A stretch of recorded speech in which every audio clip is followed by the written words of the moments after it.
안녕하십니까. 오토다이리 오종원입니다. 며칠 전에 소울 부스터 시승을 했었죠. 오늘은 전기자동차로 준비를 했습니다. 소울 부스터 EV입니다.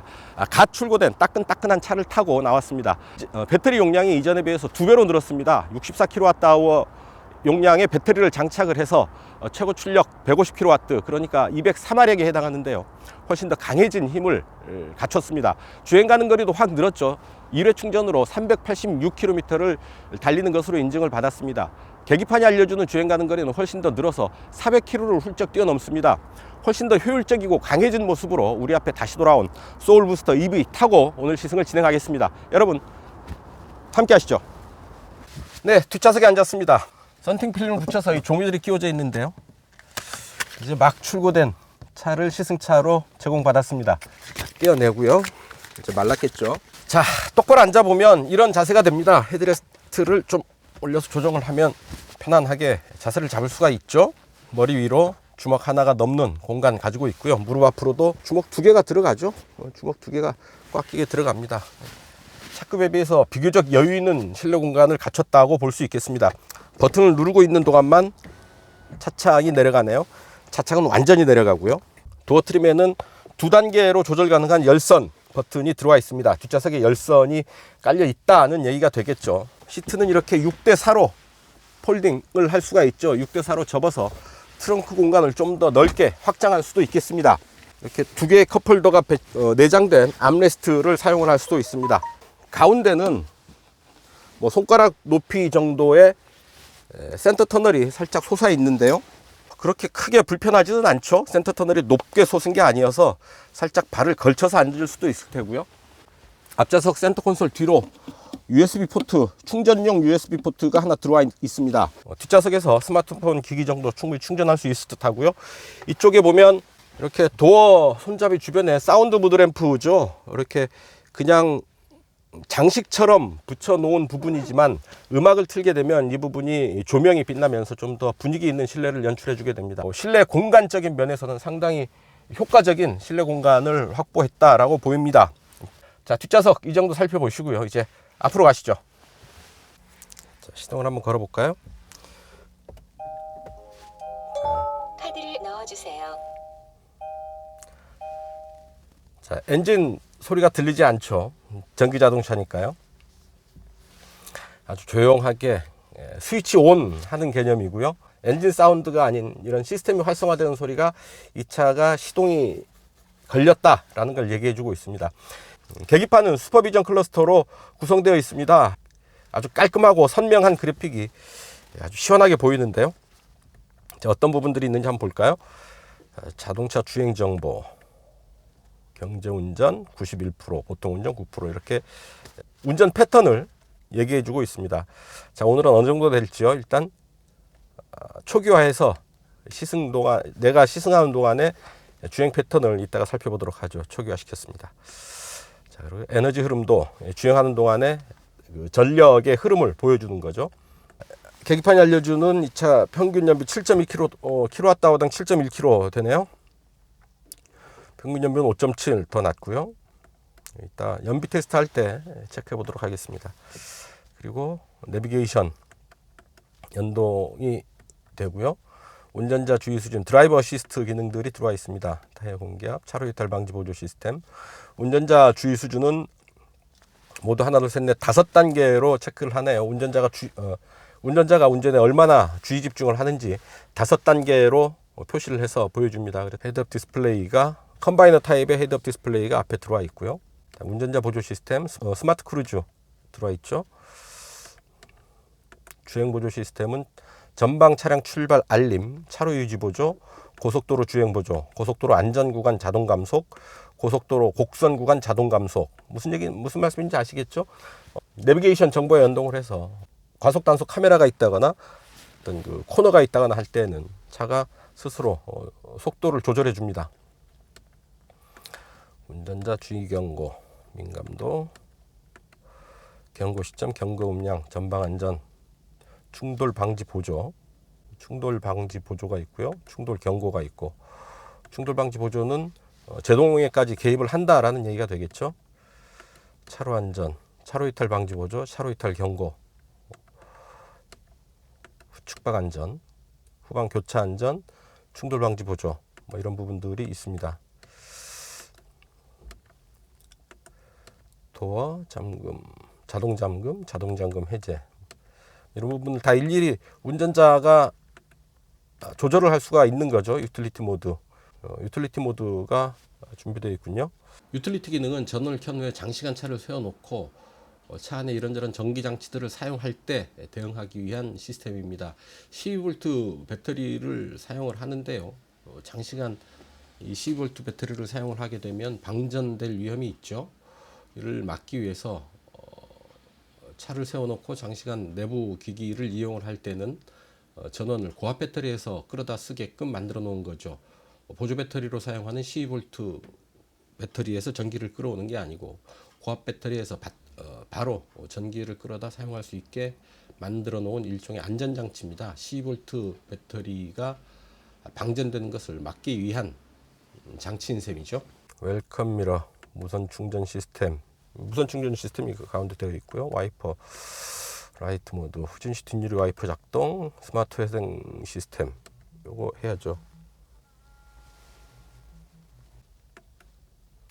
이런 편의 장비들이 들어와 있습니다. 부가 기능, 보조 배터리 세이버, 평균 연비 자동 초기화, 연비 단위, 킬로와트아워, 온도 단위, 타이어 공기압 단위, 뭐 이런 거 다 일일이 운전자가 자기의 그 주행 환경에 맞게, 취향에 맞게 조절을 다 할 수가 있다라는 얘기죠. 계기판 살펴봤고요. 스티어링 휠 먼저 돌려봅니다. 하나, 둘, 야, 2.5회전. 차 사이즈에 비교해 볼 때 딱 좋은 조향도 아닐까 싶습니다. 스티어링 휠 보시면 스티어링 휠의 오른쪽은 크루즈 컨트롤 작동 버튼들이 들어와 있고요. 왼쪽은 여러 가지 오디오, 전화, 음성 명령 버튼들이 들어와 있습니다. 네, 말씀하세요. 길 안내, 파주 헤이리. 15개의 검색 결과가 있습니다. 몇 번째 항목을 선택할까요? 첫 번째, 첫 번째 장소로 안내합니다. 네, 이런 부분은 카카오아이의 음성인식 기반의 기술들과 결합을 해서 좀 더 음성 명령을 폭넓게 활용을 할 수가 있게 됩니다. 뭐 전화, 음악 뭐 조절하는 것들은 물론이고요. 이렇게 내비게이션의 목적지까지 음성 명령으로 정할 수가 있는 거죠. 자, 그 뒤로 스티어링 휠 아래로 패들 시프트가 좌우로 들어와 있습니다. 회생제동 시스템과 연동하는 부분인데요. 모두 3단계로 회생제동의 강도를 조절을 하게 됩니다. 센터페시아에는 이렇게 12인치 모니터가 들어와 있는데요. 아주 그래픽이 선명합니다. 화면이 시원하고 이렇게 분할해서 알려주기도 합니다. 자, 그러면 날씨를 들어갈 수도 있고요. 운행 정보가 이렇게 드래그 앤 드롭 방식으로 홈 화면을 조절을 할 수가 있습니다. 자, 배터리는 95%가 충전이 되어 있고요. 주행 가는 거리는 429km입니다. 가까운 충전소는 800m 인근에 있고요. 운행 거리는 이렇게 주행 정보를 표시를 해줍니다. 이제 급감속, 급가속, 운행 차속 뭐 이런 부분들 보여주고요. 그리고 내비게이션 이렇게 화면을 3분할해서 활용을 할 수가 있게 됩니다. 내비게이션 북쪽 고정 아니면 진행 방향 고정, 내비게이션 음성하고 그다음에 축적 미디어는 블루투스로 2개의 단말기를 연결을 할 수가 있죠. 블루투스 신규 등록 확인. 신규. 자, 네, 핸드폰에서 노트 파일이 확인이 됐고요. 그리고 또 하나 연결을 또 해보겠습니다. 이렇게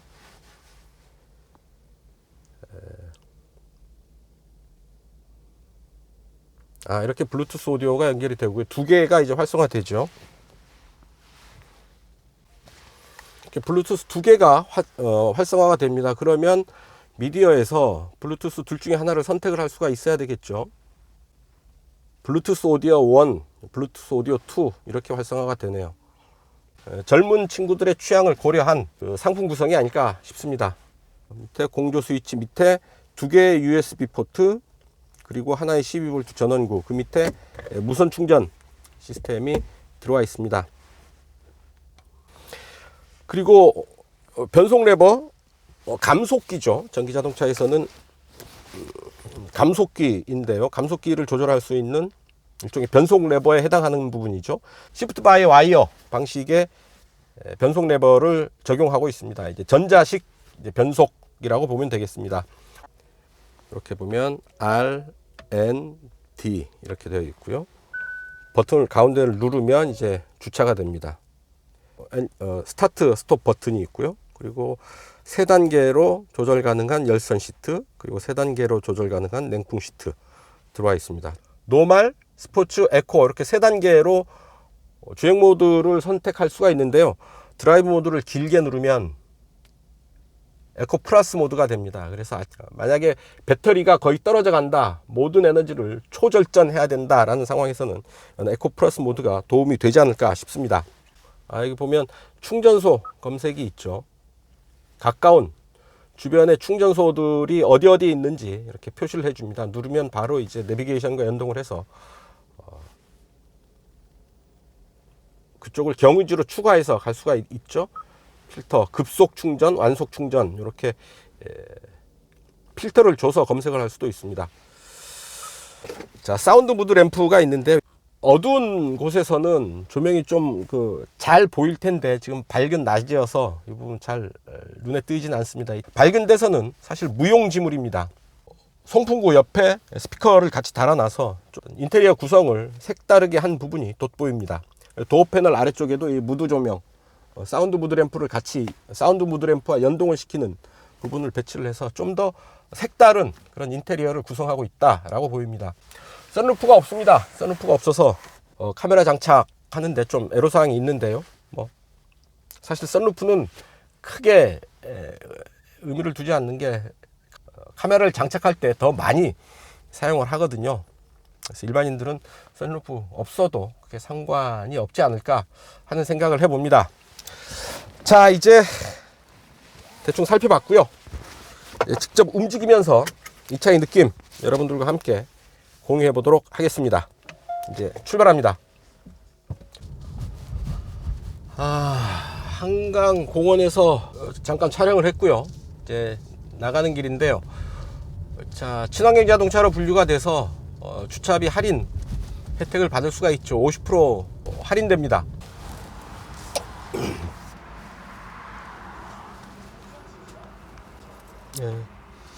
이게 전기 자동차입니다. 자, 이렇게 주차요금이 2,200원인데 1,100원으로 할인받았습니다. 절반 가격만 내면 되는 거죠. 전기 자동차를 타면 이렇게 생활 속에서 소소하게 혜택을 보는 부분들이 제법 있습니다. 전기차죠. 배터리 관리에 각별히 유념해야 됩니다. 하지만 이 차 주행 가는 거리가 368km, 계기판상으로는 지금 417km를 가리키고 있으니까요. 거의 전국을 다 커버할 수 있을 것 같습니다.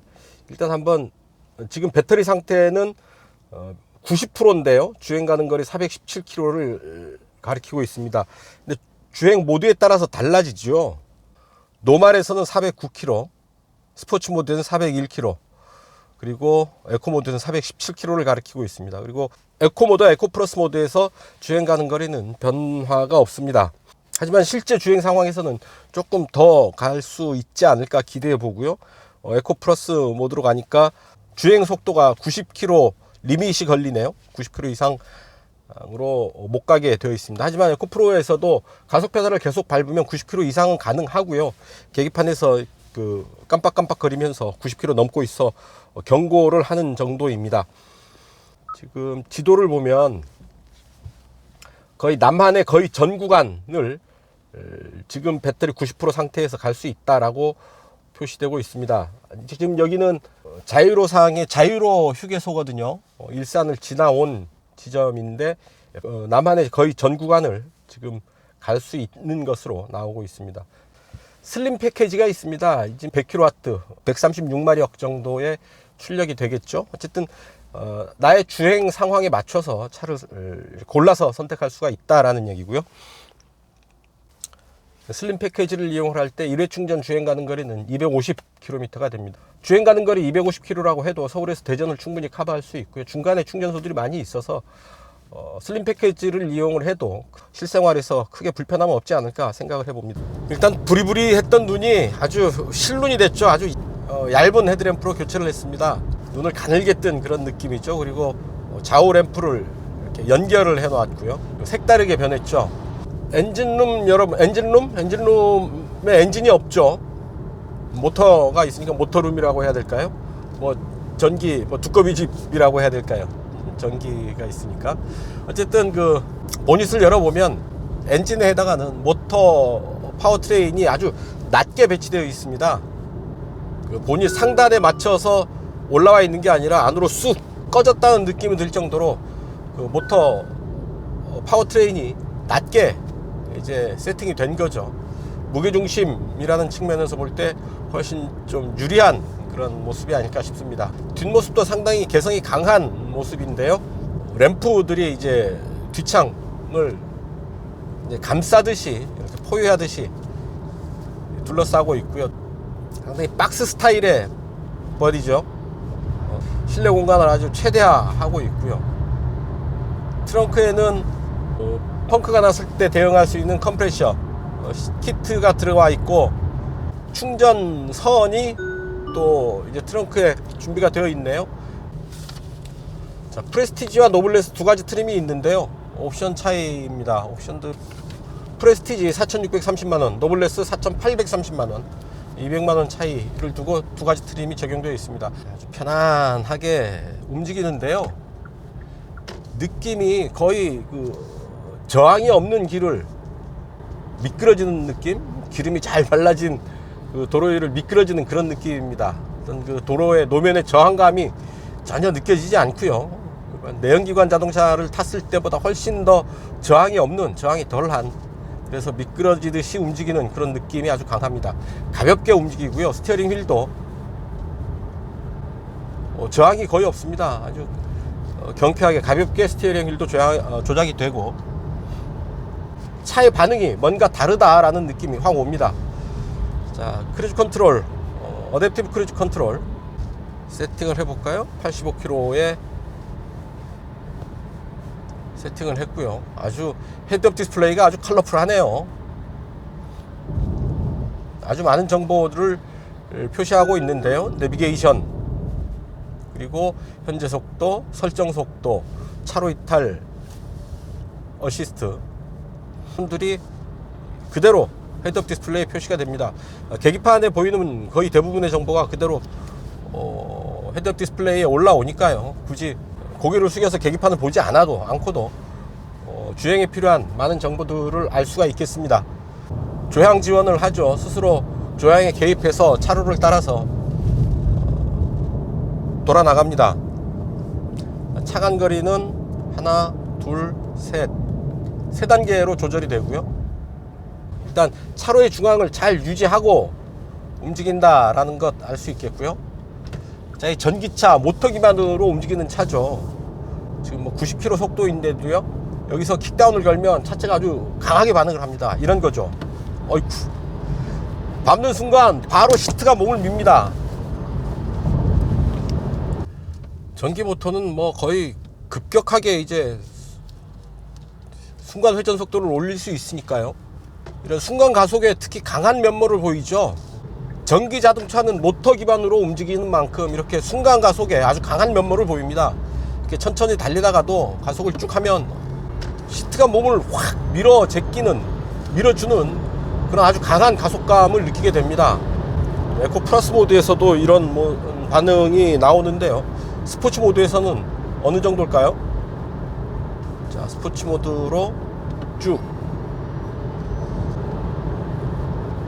밀고 올라가는데 계기판에 빨간색들이 이제 많아지죠. 연비에는 좋을 게 없는 그런 상황입니다. 이런 순간 가속감이 아주 탁월하기 때문에 필요에 따라서는 마치 스포츠카처럼 아주 강하게 이 차를 몰아붙이면서 즐길 수도 있겠습니다. 자동차의 기본 덕목이죠. 펀트 드라이브 잘 달리는 그런 그 기본기가 탄탄하다라고 얘기할 수 있을까요? 어쨌든 그런 그 펀트 드라이브 요소를 가지고 있다, 아주 큰 매력을 가진 차다라고 볼 수 있겠습니다. 다만 이런 그 고속 주행 상황에서 차체가 어느 만큼 잘 받쳐주느냐, 흔들림 없이 안정감 있게 차체를 받쳐주느냐, 이게 관건일 텐데요. 파워트레인 모터의 성능은 충분히 속도를 낼 수 있게 해줍니다만, 아무래도 고속에 이르면서 차체 어떤 그 흔들림, 진동, 주행 안정감이 조금 불안해지는 경향은 있네요. 속도가 제법 높아지는데요. 바람 소리는 좀 커지고, 고속 주행 상황에서 차체의 진동이 조금 불안해지는 그런 느낌은 있습니다. 아무래도 차체가 높죠. 조금 SUV라고 해도 좋을 정도의 그런 그 차체의 높이를 가지고 있어서 빠른 속도에서 느껴지는 불안감, 그런 불안감이 속도에 비례해서 커지는 부분은 어쩔 수 없을 듯 하고요. 그래서 전기자동차 기반으로 하체를 아주 튼튼하게 만든다고 한다면 그 스포츠카로 차를 세팅해도, 전기차를 세팅해도 좋겠다라는 생각이 들죠. 하지만 이 차는 좀 그렇게 아주 하드하게 차를 몰아붙이는 그런 성격의 차는 아니기 때문에 좀 편안하게 차를 즐길 수 있는 정도에서 이 차를 다루는 게 맞지 싶겠습니다. 자, 크루즈 컨트롤 90km에 세팅을 해봅니다. 스티어링을 해서 손을 놨죠. 이렇게 왼쪽으로 또 오른쪽으로 돌아나가는 길인데요. 차로를 따라서 잘 움직입니다. 그러니까 차로를 따라서 움직이는 것보다 더 중요한 것, 차로의 중앙을 잘 유지하느냐가 관건이죠. 차로를 유지를 하는데 왼쪽에 가서 부딪혀서 들어오고, 오른쪽 가서 부딪히고 들어오고, 자꾸 이렇게 차선에 부딪히는 차들도 있거든요. 그런 시스템을 가진 차들도 있는데요. 이 차는 차로의 중앙을 잘 유지하면서 스트레스 없이 달리고 있습니다. 마치 사람이 운전하는 것과 크게 다를 바 없는 그런 반응을 보이고 있는 거죠. 이 정도의 수준이라고 한다면 상당히 믿고 맡겨도 좋겠습니다만 아직 그 완전 자율운전 단계가 아니기 때문에, 그 말은 곧 운전의 최종 책임이 운전자에게 있다라는 얘기죠. 운전의 주의 집중은 충분히 해 주셔야 된다라는 점 말씀드립니다. 시속 90에서 뭐 이 정도 조향의 느낌 보인다면 상당히 우수한 수준입니다. 우수한 정도입니다. 일단 그 반자율운전 ADAS의 완성도가 아주 높은 수준까지 이르렀다라는 것을 직접 확인할 수 있었습니다. 또 이 차의 주행 가는 거리를 얘기를 할 때 지금 400km, 계기판 사고로는 400km가 넘게 또 나옵니다만 370km 정도, 364, 10km 정도 차이가 나네요. 379km 정도 주행 가는 거리가 나옵니다만, 지금이 가장 좋을 때죠. 배터리 상태가 제일 좋을 때입니다. 혹한기, 혹서기 때는 배터리가 온도에 좀 민감한 편이기 때문에 말이죠. 주행 가는 거리가 많이 줄어들 수도 있다라는 점 말씀드립니다. 자, 속도를 쭉 높여 가는데요. 바람 소리가 점점 커지죠. 속도가 그만큼 빠르다라는 얘기입니다. 아주 빠른 속도에서 확실히 윈드실드에 부딪히는 바람 소리가 좀 크게 들리죠. 엔진 소리가 안 들리니까 그만큼 조용하다라고 얘기할 수는 없을 듯 하고요. 엔진 소리가 사라진 그 빈틈을 바람 소리가 채우고 있습니다. 바람 소리가 더 도드라지게 크게 들린다라는 얘기죠. 약간 노면의 굴곡을 따라서 차체의 움직임도, 출렁거림도 느껴지고요. 상당히 독특한 느낌을 받습니다. 시속 100km 미만의 평상적인 주행 속도에서는 바람 소리가 그렇게 거슬릴 정도는 아니고요. 노면에서 올라오는 잔잔하게 들리는 바람 소리, 그리고 아주 낮은 수준에서 들리는 노면에서의 잡소리 정도가 자글자글 들리는 정도고요. 실내는 아주 쾌적한 상태를 유지하고 있습니다. 가속 페달에 킥다운 버튼은 없습니다. 그냥 밋밋하게 바닥까지 저항 없이 밟히고요. 좀 빠른 속도로 크루즈 컨트롤을 걸었는데 앞차와의 차간 거리를 잘 유지를 하고요. 오른쪽으로 돌아나가는 길 잘 읽고 갑니다. 그리고 조향의 반응도 아주 빠릅니다. 타이트하고요. 조향의 느낌 거의 즉각적이죠. 툭 돌리면 바로바로 반응을 합니다. 예민한, 민감한 그런 조향 특성을 보이고 있습니다. 자, 주행 가는 거리는 급격하게 줄어들었죠. 340km 수준으로 줄어들었습니다. 드라이브 모드는 다시 에코로 바꿨습니다. 주행 가는 거리가 좀 더 늘어나겠죠. 이제 공조 스위치 있는데 보면은 드라이버 온리 버튼이 있습니다. 공조 장치를 운전자에게만 집중시키는 거죠. 운전석에만 송풍, 에어컨 뭐 이런 부분들을 제공을 하는 거고요. 조수석이나 뒷좌석에는 송풍을 하지 않는 겁니다. 아주 효율적으로 차를 운행하기 위한 노하우들이 점점 쌓여가는 거죠. 달리는 중에 엑셀 오프하면 회생제동 시스템이 작동을 합니다. 계기판 우측에 그 회생제동 시스템이 작동하는 게 늘 실시간으로 뜨는데요. 그 정도를 회생제동의 강도를 패들 시프트를 통해서 조절을 할 수가 있습니다. 3단계로 조절이 가능한데요. 자, 1단 약간의 저항감이 느껴지고요. 2단 좀 더 강한 저항감, 그리고 3단으로 하게 되면 마치 브레이크를 잡는 것 같은 그런 저항감을 느끼게 됩니다. 회생 제동 시스템이 그만큼 강하게 작동을 한다라는 얘기겠죠. 자, 계기판을 통해서 이렇게 에너지 흐름도를 볼 수가 있죠. 쭉 가서 자, 에너지 회생 제동 시스템이 작동을 하면서 타이어에서 배터리로 전력이 다시 회수되는 그런 것을 실시간으로 볼 수가 있는 거죠. 이렇게 아주 강하게 밟았는데도 평균 연비 6.2km를 보이는 것은 상당히 우수한 연비를 보이고 있다라고 얘기를 할 수 있습니다. 하지만 이 연비가 아까도 말씀드렸습니다. 배터리 상태에 크게 좌우가 되고요. 물론 운행 조건, 어떻게 차를 다루느냐에 가장 영향을 받지만 날씨 영향을 또 많이 받습니다. 아주 추운 날, 또 아주 더운 날, 또 연비는 많이 안 좋아지게 됩니다. 또 특히 한겨울 같은 경우에는 그 전력 수요가 많죠. 히터를 틀어야 되고요. 자동차 같은 경우, 내연기관 같은 경우는 히터를 엔진 열로 사용을 하기 때문에 별도로 추가로 연료가 더 들어갈 일은 없겠는데, 전기차라면 다릅니다. 냉방은 물론이고 난방까지 모두 전력을 통해서 충당을 해야 되니까 모든 게 어떤 그 연비와 직결이 되게 되죠. 내비게이션과 연동을 해서 계기판을 통해서도 진로를 확인할 수가 있겠고요. 자, 속도를 좀 올려서 고속 코너링에 한번 도전해 보겠습니다. 속도가 금방 올라가네요. 쭉 올린 다음에 제동 턴, 빠르게 코너에서도 가속이 금방금방 반응을 하기 때문에 어떤 속도에서도 어떤 상황에서도 가속감은 아주 탁월합니다. 때로는 스포츠카처럼 아주 날쌘 빠른 그 동작, 그리고 탁월한 가속감 느낄 수 있고요. 뭐 일상적인 주행 영역에서는 아주 편안하게 움직입니다. 엔진 소리가 사라진 그 주행의 느낌, 주행 감각은 상당히 특이하다 싶고요. 엔진 소리가 사라진 자리에는 아주 작지만 바람 소리, 노면 잡소리가 아주 낮은 수준으로 끼어드는 그런 부분들 느낄 수 있습니다. 어쨌든 전기차 이제 생활 속에서 크게 불편함 없이, 이제는 불편함 없는 정도가 아니라 아주 편하게, 내연기관 자동차보다 훨씬 더 조용하고 편안하게 즐길 수 있겠다, 사용을 할 수 있겠다라는 점 확인할 수 있었습니다. 자, 주행 테스트 여기서 정리하죠. 단도직입입니다. 사운드 무드 램프의 위치 문제를 다시 지적할 수밖에 없습니다. 사이드 미러 바로 아래 배치를 해서 사이드 미러에 대한 주의 집중을 방해하고 있습니다. 뭐 안 보이는 것은 아니죠. 사이드 미러를 충분히 볼 수는 있는데, 사이드 미러 바로 밑에 사운드 무드 램프를 배치를 해서 특히 야간에 저 부분에서 조명이 번쩍인다고 한다면 그 주의를 분산시키는, 주의 집중을 방해하는 요소가 될 수도 있겠죠.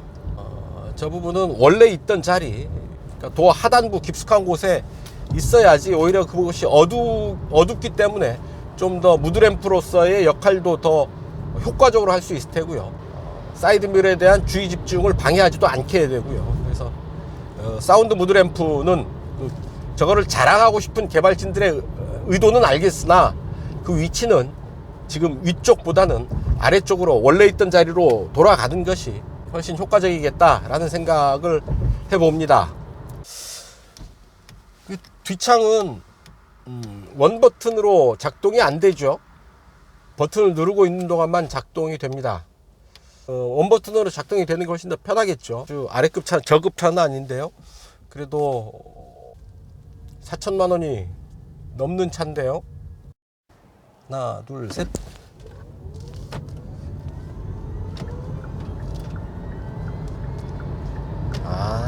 빠릅니다. 확실히. 그 가속을 할 때의 느낌이 마치 그 비행기가 이륙하기 위해서 달려갈 때의 느낌, 그런 느낌을 받습니다. 아주 대단한 가속감을 보여주는데요. 역시 전기차의 특성이 아닐까 싶습니다. 자, 하나, 둘, 셋. 자, 슬립이 잠깐 일어나네요. 킥다운을 하면서 달려가니까 말이죠. 네, 이제 주행 테스트 마치고 돌아가는 길에 연비 테스트 하겠습니다. 그 전에 잠깐 지금까지 연비 한번 체크를 해보죠. 연비 정보 5.8km가 나왔고요. 나의 운전 모드, 오늘 출발해서 아까 출발할 때 리셋을 했는데요. 경제운전 76, 보통운전 10, 비경제운전 14% 정도 비율로 보였습니다. 여기서 다시 리셋을 합니다. 리셋을 해서 돌아가는 길에는 아주 경제운전 100%로 나오게 제가 이 차를 다뤄볼까 합니다. 주행 모드는 에코 플러스를 해야 되겠죠. 그리고 정보에서 리셋해서 다시 갑니다. 자, 이제 출발합니다. 주행 가는 거리는 328km에서 시작을 합니다. 실제 주행 거리가 약 55km가 되는데, 54.8km, 55km가 되는데 차분하게 이 차를 다루면서 어느 정도 연비가 나올지 한번 기대를 갖고 운전을 해봅니다. 이 차의 공인복합 연비는 5.4km입니다. 킬로와트아워당 5.4km를 가는 거죠. 슬림 패키지는 5.6km고요. 약 8km 이상 가기를 기대하면서 기록에 한번 도전해 보겠습니다. 크루즈 컨트롤은 사용을 하지 않고 드라이버가 직접 운전을 하겠습니다. 아무래도 크루즈 컨트롤은 기계적으로 가감속을 하게 되기 때문에 가속을 할 경우에 좀 더 그 연료의 낭비, 전기의 낭비가 일어날 수 있거든요. 드라이버가 직접 운전하는 게 낫겠습니다. 전기차의 특성, 고속도로 연비가 안 좋습니다. 가다서다 반복하는 도심 구간에서 연비가 좀 더 좋게 나오고요. 저속 구간에서 연료, 전기의 낭비가 그렇게 많지 않을 뿐 아니라 가다서다를 반복하는 과정에서 회생제동 시스템이 작동을 하고 거기에서 에너지가 다시 회수되는 에너지가 있기 때문에 연비 면에서는 유리한 거죠. 고속도로 고속주행을 할 때에는 일단 연비 면에서는 안 좋죠. 빨리 달리는 만큼 전기가 정확하게 비례해서 소모되기 때문에 그렇습니다. 네, 이제 28km 달려와서 행주대교 북단에 가까워지고 있습니다. 30분 달려왔고요. 연비 8.6km 기록하고 있네요. 공인복합 연비보다 50% 이상의 더 좋은 효율을 보여주고 있는 겁니다. 주행 가는 거리 303km죠. 29km를 달려왔는데 주행 가는 거리는 26km 밖에 줄어들지 않았죠. 29km 넘게 달려왔는데 26km 밖에 줄어들지 않았습니다. 그러면 3km 정도 이익을 봤다, 이렇게 얘기할 수가 있는 거죠. 전기차를 탈 때에는 이렇게 계기판을 보면서 계산을 해보면 재미있는 상황들을 마주할 수가 있습니다. 운전을 하면서 머릿속에 계속 이런저런 계산들을 해보는 거죠.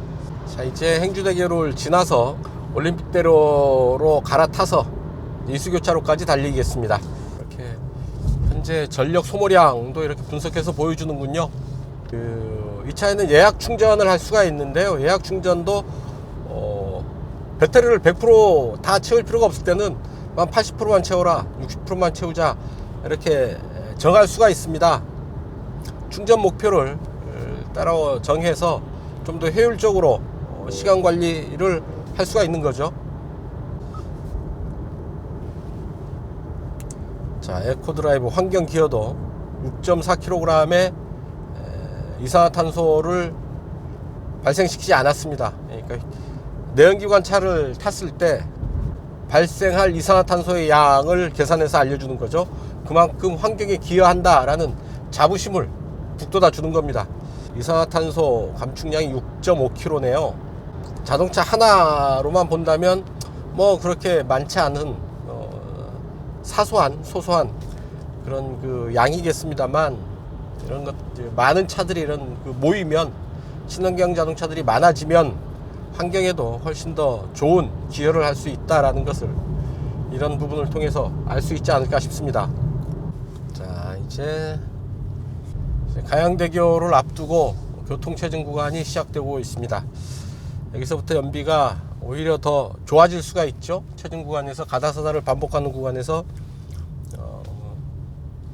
회생제동 시스템을 통한 에너지 회생되는 에너지, 재활용되는 에너지가 쌓이면 연비 면에서는 오히려 더 유리할 수 있습니다. 기분 좋은 일이죠. 내연기관 차들은 지금 체증 구간에서 가만히 있어서 뿜뿜뿜뿜 그 연료를 낭비하고 있는데요. 전기자동차는 이런 그 교통 체증 구간에서 오히려 효율을 더 높일 수가 있습니다. 길이 막히는 건 짜증나지만 이런 부분에서 소소한 위안을 얻을 수도 있는 거죠. 네, 이수교차로 진출로까지 왔습니다. 연비 9.2까지 올라왔네요. 어우, 대단합니다. 잘하면 두 자릿수를 찍을 수 있을까요? 네, 이제 지하철 2호선 교대역까지 도착을 했습니다. 아이고, 예, 이제 신호가 끊겨서 정지를 했고요. 연비 9.1 기록했습니다. 킬로와트아워당 9.1km를 가는 거고요. 이 차 공인복합 연비 5.4에 비하면 뭐 4km 가까이, 리터당 4km 가까이 더 달린 연비죠. 거의 배에 가까운 연비라고 할 수 있지 않을까요? 전기차의 연비도 운전자 하기 나름이다 라는 것 다시 한번 확인할 수 있었습니다. 소울 부스터 EV 실주행 연비 킬로와트아워당 9.1 기록했다는 점 말씀드리면서 연비 테스트 여기서 정리합니다. 네, 지금까지 소울 부스터 EV 시승을 했습니다. 이제 전기차가 불편해서 못하겠다 하는 시절은 지나간 듯 합니다. 주행 가는 거리가 확 늘었을 뿐 아니라요, 주변에 충전소도 많이 늘었습니다. 그래서 필요하다면 4, 5km 범위 안에서 필요한 충전소를 쉽게 찾을 수 있는 그런 시대가 됐습니다. 차의 성능도 늘어났고 인프라도 확대되면서 이제 생활 속에서 아무 불편함 없이 전기차를 누릴 수 있는 그런 시대가 된 거죠. 판매 가격이 프레스티지 4,630만원, 노블레스 4,830만원, 약 5천만원에 못 미치는 가격인데요. 정부에서 정부 보조비 900만원, 서울시 같은 경우에 450만원을 보조를 해줍니다. 지방에 따라서는 최대 1,000만원까지 보조를 해주는 데도 있고요. 그래서 구매에 대한 부담도 좀 많이 덜 수 있죠. 또한 생활 속에서 누리는 여러 가지 혜택도 많이 있습니다. 차를 살 때 여러 가지 세금 혜택도 있을 뿐 아니라 공영주차장에서의 주차비 할인, 혼잡 통행료 면제, 이런 생활 속에서 누릴 수 있는 혜택도 많이 있겠죠. 무엇보다도 환경에 대한 부담을 많이 덜어낼 수 있습니다. 가솔린 엔진 차나 디젤 엔진 차에 비해서 전기차를 탄다는 분들은 환경에 그만큼 기여한다라는 자부심을 가져도 좋지 않을까 싶습니다. 이제 친환경 자동차에 대해서 소비자들도 좀 더 적극적으로 대응해야 되는 그런 시대가 되지 않았나 싶습니다. 어쨌든 여러모로 자연과 환경, 자동차에 대해서 많은 생각을 하게 되는 그런 시승이었습니다. 오늘 시승은 여기까지입니다. 좋아요, 구독하기 눌러주시면 대단히 감사하겠습니다. 공유하기도 좋습니다. 좀 더 열심히 하겠습니다. 지금까지 저는 오토다이어리 오종훈이었습니다. 감사합니다.